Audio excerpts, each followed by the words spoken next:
Emma used to be my best friend. I sat next to Emma in Miss Moyer's class. That's how we first met. After a little while, we did everything together. At recess, we would color in my coloring books and race to see who was the fastest. I always was, of course, and I even shared my cookies with her at lunchtime, something I would never ever do with anyone else. We even acted like each other, at least most of the time. Sometimes Emma didn't eat her magic red Skittles, and she would get angry and yell a lot.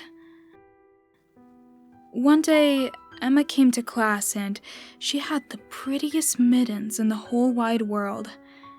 They were all pink with big white polka dots and a little bow on the top of the wrists. Emma showed them for show and tell, and didn't take them off all day, not even to color. It was that day that she showed me her magic Skittles, and she told me that she didn't need them anymore. She explained to me that they tasted yucky anyway, and she threw them away every day after that.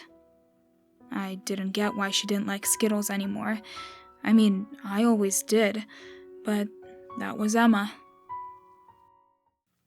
It was after the day she started wearing those mittens that we stopped being best friends.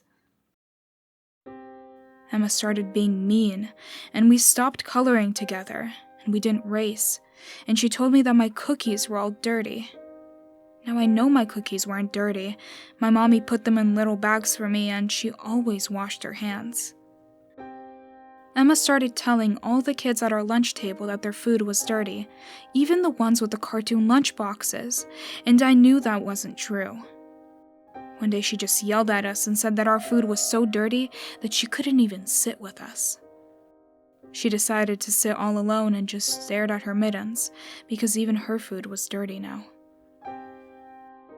I think mittens make people real sick, because Emma never ever took hers off, and she got all white and little. Her hair was all icky, and she smelled kind of funny too, like when Mommy would forget to clean the refrigerator. She decided to sit by herself in class, and all she did was fiddle with her mitten hands in the little cubby under her desk and sharpen her pencils a lot. She wouldn't do her worksheets, or answer Miss Moyer, or even go to recess. She spent recess in the bathroom now. It had been a long time since I talked to Emma, and she looked even sicker and whiter, and her skin and hair got all ugly, and she got really, really small. Even her mittens had funny-looking stains on them, and she loved those mittens more than anything. All she ever did was fiddle with her mittens and whisper about all the dirty stuff and tell herself that it was okay because she was clean. It was this day that I talked to her again. It was recess, and I tripped over my shoelaces into some mud. Mrs. Moyer told me to go to the bathroom and wash myself off. I walked in and I saw Emma's back. She was all turned around. I said hi to her and went to get some paper towels from the dispenser, and I saw that Emma's mittens were on the sink. "Want to play a secret game?"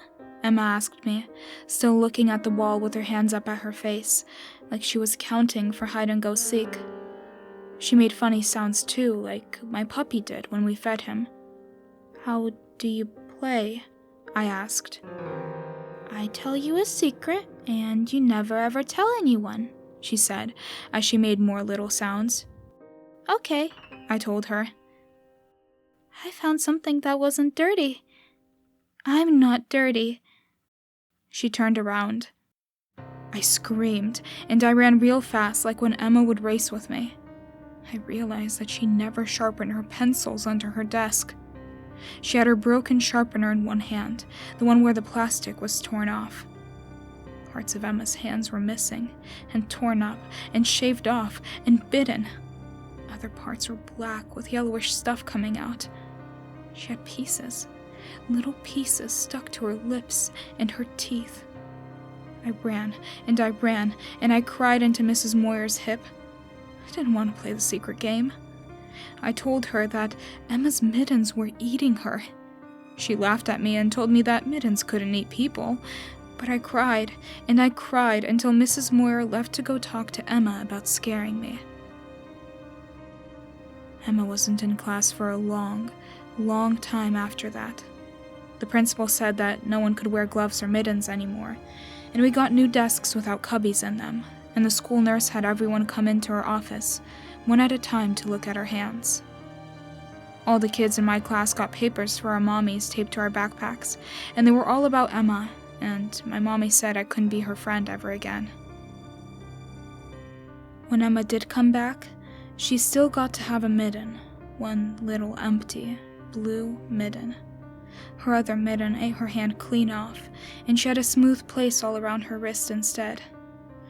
Mrs. Moyer let her wear it over the place where her hands used to be, because everyone kept looking at the little stub. Emma didn't talk to anyone, and she didn't color, and sometimes I watched her stare blankly out the window, biting at the inside of her cheeks, and she would whisper to herself that her mouth, it wasn't dirty.